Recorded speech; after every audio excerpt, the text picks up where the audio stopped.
The final pass criteria for Unit 9 asks you to examine, using relevant examples, how background and experience can hinder or foster entrepreneurship.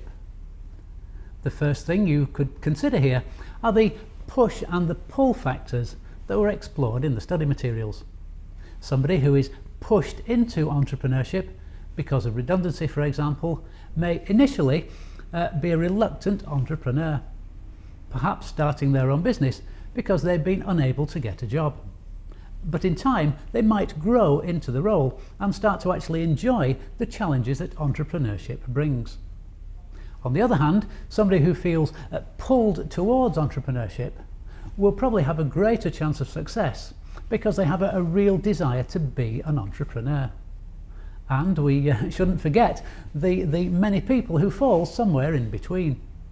People who perhaps like the idea of entrepreneurship but have never quite had the confidence to leave the security of a paid job. And a push may be just what they need to start them on the road to successful entrepreneurship. Other issues to think about include personal background. A person might come from a business owning or entrepreneurial family. So to them, the challenges of setting up and running a business are something that they have grown up with. A person's previous work experience is also relevant.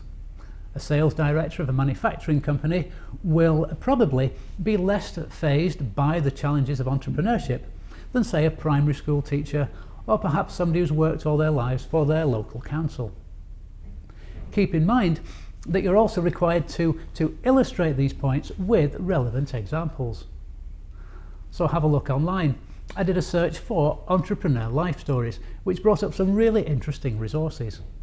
Read some of these entrepreneurs' stories and identify the aspects of their background and experience that might have helped or hindered them on their entrepreneurial journeys. And don't just focus on the success stories. Read up on some of the entrepreneurial failures to give you more insight into how background and experience can hinder or foster entrepreneurship.